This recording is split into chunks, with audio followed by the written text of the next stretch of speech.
Hello students, welcome back. My self Devendra, computer science faculty of ISS college. Knowledge management की इस lecture series में हम discuss कर रहे हैं डेटा वेयर हाउस पर। और इस लेक्चर सीरीज में हम बात करने जा रहे हैं टाइप्स ऑफ डेटा मार्ट पर। इससे पहले मैंने आपको बताया था डेटा मार्ट क्या होता है। तो डेटा मार्ट क्या होता है उसको सही तरीके से समझने के लिए आपको डेटा वेयर हाउस पता होना चाहिए, जिसका डिस्कशन मैंने प्रीवियस लेक्चर्स में बहुत अच्छे तरीके से किया हुआ है। तो टाइप्स ऑफ डेटा मार्ट क्या होता है, इसे जानने के लिए आपको डेटा मार्ट जानना होगा, डेटा वेयर हाउस के बारे में जानना होगा। तो आप डिटेल में क्या कर सकते हैं, टाइप्स ऑफ डेटा मार्ट के बारे में जान सकते हैं। क्योंकि इस लेक्चर में मैं आपको ये बताने वाला हूँ कि डेटा मार्ट कितने टाइप का होता है और डेटा मार्ट और डेटा वेयर हाउस में डिफरेंस क्या होता है। चलिए शुरू करते हैं। तो सबसे पहले यहाँ हम बात करते हैं टाइप्स ऑफ डेटा मार्ट की। There are 3 types of data mart. मतलब टोटल यहाँ कितने टाइप डेटा मार्ट होते हैं? 3 टाइप्स के होते हैं। पहला क्या है यहाँ पे आपका डिपेंडेंट डेटा मार्ट, दूसरा क्या है इंडिपेंडेंट डेटा मार्ट, तीसरा क्या है हाइब्रिड डेटा मार्ट। तो चलिए एक एक करके इन सब पर डिटेल डिस्कशन करते हैं और ये चीज़ों को समझते हैं कि dependent data mart, independent data mart और हाइब्रिड डेटा मार्ट होते क्या हैं। देखिए सबसे पहले हम बात यहाँ पे करते हैं डिपेंडेंट डेटा मार्ट की। किसकी? डिपेंडेंट डेटा मार्ट की। देखिए मैं एक बार आपको यहाँ पे बता दूं, जो ये क्लासिफिकेशन किया गया है ये सोर्सेस के बेस पे किया गया। मतलब डेटा आ कहाँ से रहा है। तो अगर मतलब कहने का मतलब डेटा मार्ट का डेटा आ कहाँ से रहा है, इसी की बेसिस पे आपको क्या यहाँ पे कई पार्ट में डेटा मार्ट को क्लासिफाई किया गया है। कहने का मतलब ये हुआ कि डेटा मार्ट डेटा रखा गया है उसका सोर्स क्या है, वो डिपेंड किस पे है। चलिए देखिएगा, पहले हम बात यहाँ पे कर लेते हैं डिपेंडेंट डेटा मार्ट की। तो डेटा मार्ट ऐसा डेटा मार्ट, देखिए the data mart which is created with the help of a single data warehouse called dependent data mart. इसका मतलब ये हुआ कि ऐसा डेटा मार्ट जो क्रिएट किया गया हो किसकी हेल्प से, किसी एक डेटा वेयर हाउस की हेल्प से, उसे हम लोग क्या बोलेंगे? Dependent data mart. इसका मतलब अगर ये डेटा मार्ट है तो इसका डेटा टोटली किस पर डिपेंड होगा? इस डेटा वेयर हाउस पे होगा। तो वही बोला गया है, it means in this data mart data comes only from a centralised data warehouse. इसका मतलब है कि अगर ये डेटा मार्ट डिपेंडेंट होगा, इसका टोटल डेटा कहाँ से आ रहा होगा? इस डेटा वेयर हाउस पे आ रहा, डेटा वेयर हाउस से आ रहा होगा। इसका मतलब इसका टोटली किस पे डिपेंड होगा? इस डेटा वेयर हाउस पे डिपेंड होगा। तो कंप्लीटली स्ट्रक्चर तो मैंने इसलिए यहाँ पे बनाया हुआ है कि आप सब जानते हो कि जो डेटा वेयर हाउस का डेटा होता है वो कहाँ से आता है? किसी ऑपरेशनल डेटाबेस से आता है या किसी एक्सटर्नल सोर्सेस से आता है। इसका डिस्कशन मैं पहले ही कर चुका हूँ, यहाँ पे इसका बहुत ज़्यादा मतलब नहीं है, लेकिन मैं एक कंप्लीट व्यू आपको देना चाहता था, इसलिए मैंने यहाँ बताया कि ऑपरेशनल डेटाबेस या एक्सटर्नल सोर्सेस से किस डेटा कहाँ आता है? डेटा वेयर हाउस में। अब जब डेटा से बन जाता है तो हम लोग इसकी एक्सेसिंग को फास्ट करने के लिए क्या बनाते हैं? डेटा मार्ट बनाते हैं। तो अब ये जो डेटा मार्ट बनाते हैं ये टोटली किस पे डिपेंड है? इस डेटा वेयर हाउस पे डिपेंड है। इसलिए इसको हम लोग क्या बोलेंगे यहाँ पे? Dependent data mart. तो क्लियर होगा आई थिंक। नेक्स्ट आपका यहाँ पे independent data mart. Independent data mart में क्या होगा कि आप समझ चुके होंगे कि अगर आपका डेटा मार्ट का डेटा अगर किसी पर्टिकुलर, जैसे डेटा मार्ट है, अगर इसका डेटा किसी पर्टिकुलर डेटा वेयर हाउस पर डिपेंड नहीं होगा तो उसको हम लोग क्या बोलेंगे? Independent data mart. अब अगर पर्टिकुलर डेटा हाउस पे नहीं डिपेंड होगा, डेटा आएगा कहाँ से? ऑपरेशनल डेटाबेस से, एक्सटर्नल सोर्सेस से। तो वही यहाँ लिखा गया है, an independent data mart is created without the use of central data warehouse. It means in this data mart data comes from operational database and external source directly. इसका मतलब है कि अब यहाँ से जो डेटा पहले डेटा वेयर हाउस में जाता है वो डेटा वेयर हाउस में ना जा करके सीधे अगर डेटा मार्ट में जाता है और वहाँ से हम डेटा को क्या करते हैं? एक्सेस करते हैं। तो इस टाइप के डेटा मार्ट को हम लोग क्या बोलते हैं? Independent data mart. इसका मतलब ये इस डेटा मार्ट का डेटा किसी पर्टिकुलर डेटा वेयर हाउस पर डिपेंड नहीं है। जैसे एक एग्जाम्पल मैं आपको यहाँ पे समझा रहा हूँ, मान लेते हैं आपके पास कोई एक गोडाउन है, कोई क्या है? गोडाउन है, कोई एक वेयर हाउस है जिसमें आप डिफरेंट टाइप के मटेरियल्स यहाँ पे रखे हुए हो, प्रोडक्ट रखे हुए, सॉरी मटेरियल नहीं, प्रोडक्ट आप यहाँ पे रखे हुए। जैसे मान लेते हैं आपके पास सूज है, यहाँ पे यहाँ तक कि आपके पास क्या है? क्लास है। तो सिंपल सी बात है, सूज और क्या है? क्लास है।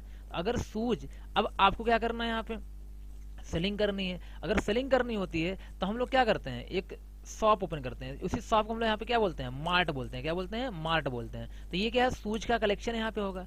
तो अब सिंपल सी बात यहाँ पे है कि जब भी आप क्या करेंगे, इस मार्ट को ओपन करेंगे, टोटल किस पे डिपेंड, अपने गोडाउन पे डिपेंड होंगे। तो आपका ये सूज कहाँ से आएगा, आपकी गोडाउन से आएगा।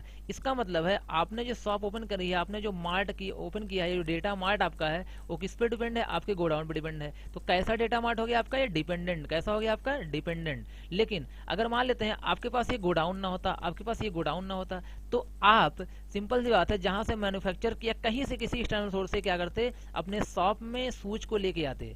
तो वो किसी डेटा वेयर हाउस पे डिपेंड नहीं होता, किसी गोडाउन पे डिपेंड नहीं होता। तो वो आपका जो सूज की शॉप अब है, जो सूज का कलेक्शन है, जो डेटा मार्ट है, वो क्या कहलाएगा आपका, इंडिपेंडेंट डेटा मार्ट। तो आई थिंक क्लियर हो चुका हो क्या होता है डिपेंडेंट, क्या होता है इंडिपेंडेंट डेटा मार्ट यहाँ पे। इसके बाद हाइब्रिड, आप नाम से समझ चुके होंगे कि हाइब्रिड का मतलब ही क्या है, दोनों का कॉम्बिनेशन। कहने का मतलब आपके पास कोई ऐसा डेटा मार्ट है, आपके पास कोई ऐसा डेटा मार्ट है जिसका डेटा वेयर हाउस पर डिपेंड हो, और साथ ही साथ अगर आपकी जरूरत हो तो कहाँ से आ सकता हो, ऑपरेशनल डेटाबेस से भी आ सकता हो। अगर डेटा का सोर्स, डेटा मार्ट के डेटा का सोर्स दोनों हो सकता है, ऑपरेशनल डेटाबेस और साथ ही साथ कौन, डेटा वेयर हाउस, तो उस टाइप के डेटा मार्ट को हम लोग क्या बोलते हैं यहाँ पे, हाइब्रिड डेटा मार्ट। तो वही यहाँ पे लिखा गया है, in this data mart data comes from a central data warehouse as well as operational databases. तो आई थिंक क्लियर हो चुका होगा कि टाइप्स ऑफ डेटा मार्ट क्या होता है, डिपेंडेंट क्या होता है, जो किसी डेटा वेयर हाउस पर डिपेंड होता है, डेटा कहाँ से उसका आता है, डेटा वेयर हाउस से आता है। इंडिपेंडेंट क्या होता है, जो किसी डेटा वेयर पर depend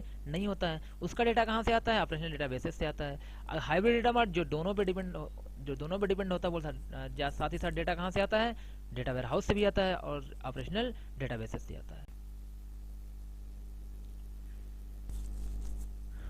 type of data mart के बाद आइए हम समझ लेते हैं कि what is the difference between data warehouse and data mart. इसमें डेटा मार्ट और डेटा वेयर हाउस ऑलरेडी हमको बता चुके हैं, तो यहाँ से आपको तो क्लियर हो चुका होगा कि दोनों के बीच क्या डिफरेंस है। लेकिन आपके ही कॉन्सेप्ट को इम्प्रूव करने के लिए मैं यहाँ पे कुछ पॉइंट्स लिख के दे रहा हूँ आपको। आइए एक एक करके यहाँ पे समझते हैं। पहला पॉइंट है, data warehouse is a large repository data collected from different sources. ये डेफिनेशन डेटा वेयर हाउस की, कि डेटा वेयर हाउस क्या होता है, एक लार्ज कलेक्शन ऑफ डेटा होता है जिसको डिफरेंट सोर्स से किया गया है, कलेक्ट किया गया है। जबकि डेटा मार्ट क्या होता है, एक सब पार्ट है किसका, डेटा वेयर हाउस का। ये भी क्या है, डेटा मार्ट की डेफिनेशन है। सेकंड पॉइंट है, data warehouse is focused on all department in an organisation. जो आपका डेटा वेयर हाउस होता है वो ऑर्गेनाइजेशन के सभी डिपार्टमेंट क्या करता है, फोकस करता है। जबकि डेटा मार्ट किसी एक पर्टिकुलर डिपार्टमेंट क्या करता है, फोकस करता है। ये भी आप डेफिनेशन में पढ़ चुके थे। तीसरा पॉइंट है, data warehouse designing process is complicated. मतलब डेटा हाउस को डिजाइन करने का जो प्रोसेस है बहुत ही क्या होता है, डिफिकल्ट होता है। मतलब लार्ज होता है बनाना, थोड़ा सा क्या है, डिफिकल्ट है यहाँ पे, किसका, डेटा वेयर हाउस का। लेकिन in comparison to data warehouse, data mart का जो प्रोसेस है, क्रिएशन प्रोसेस है, वो बहुत ही क्या है, इजी है, आसान है। क्योंकि यहाँ पे डिफरेंट टाइप के डेटा होते हैं, डिफरेंट सोर्स डेटा को लाके क्या करना, गैदर करना होता है। यहाँ पे उसी डेटा मार्ट से क्या करना होता है, आपको डेटा को लेके आना होता है, इसलिए इसको बनाना क्या होता है, आसान होता है। अगला पॉइंट है, data warehouse takes long time for data handling. Data को मैनेज करना, डेटा को हैंडल करना, डेटा को फिच करवाना, डेटा को एक्सेस करवाना, ये सब करने में डेटा वेयर हाउस में क्या लगता है, काफी टाइम लग जाता है। लेकिन डेटा मार्ट में यहाँ पे टाइम कम लगता है डेटा को हैंडल करने में, क्योंकि डेटा मार्ट में एक ही टाइप का डेटा होता है, उसकी साइज भी क्या होती है, कम होती है, इसलिए डेटा को एक्सेस करना यहाँ पे क्या होता है, आसान होता है। चलिए हम बात यहाँ पे करते हैं नेक्स्ट पॉइंट की। नेक्स्ट पॉइंट में ये है कि data warehouse is large in size. ये आप सभी जानते हो कि डेटा वेयर हाउस की साइज क्या होती है, डेटा मार्ट से ज्यादा होती है। इसको हम मेजर किस में करते हैं, या तो टेराबाइट में या फिर पेटाबाइट में। जबकि डेटा मार्ट की साइज किस में मेजर होती है, जीबी में या फिर एमबी में, इसकी साइज बहुत ही क्या होती है, छोटी होती है। Data warehouse implementation process takes more time. Implement मैंने अभी पीछे बता के आपको आ रहा हूँ कि डेटा वेयर हाउस को इम्प्लीमेंट करना बहुत डिफिकल्ट होता है, साथ ही साथ इसमें बहुत क्या लगता है, टाइम लगता है। लेकिन डेटा मार्ट को इम्प्लीमेंट करना बहुत आसान होता है, और लेकिन इसके प्रोसेस कंप्लीट करने में क्या लगता है, कुछ ही टाइम लगते हैं, बहुत ज्यादा टाइम यहाँ पे नहीं लगते in comparison to data warehouse. तो ये जितने पॉइंट मैं यहाँ के बता के आ रहा हूँ, आप यहाँ पे सब पॉइंट्स आई थिंक मेरे हिसाब से आप जानते ही होंगे। एक लास्ट पॉइंट आपका है, बोला गया है कि डेटा वेयर हाउस क्या, सेंट्रलाइज का मतलब वो होता है जहां पे पूरा डेटा रखा होता है या सारा डेटा एक ही जगह से क्या होता है, मैनेज होता है। लेकिन डेटा मार्ट में क्या होता है कि हर डिपार्टमेंट डेटा अलग अलग होता है, इसलिए डिसेंट्रलाइज हो गया। इसका मतलब है सारे डिपार्टमेंट डेटा एक जगह से मैनेज नहीं होता है। वो सिस्टम जहां से हर डिपार्टमेंट का डेटा एक ही जगह से मैनेज हो, वो कहलाता है सेंट्रलाइज सिस्टम। और वो सिस्टम जहां पर एक ही जगह से सारे डिपार्टमेंट डेटा मैनेज ना हो, वो कहलाता है डिसेंट्रलाइज सिस्टम। तो डेटा वेयर हाउस क्या होता है, सेंट्रलाइज्ड होता है, जबकि डेटा मार्ट क्या होता है, डिसेंट्रलाइज होता है। तो आई थिंक आपको क्लियर हो चुका होगा कि what is the difference between data warehouse and data mart. तो इस लेक्चर में आपको टाइप्स क्लियर हो चुका होगा, डिफरेंस क्लियर हो चुका होगा। चलिए आज के लिए इतना ही रखते हैं, नेक्स्ट टॉपिक के लिए मिलते हैं नेक्स्ट क्लास में।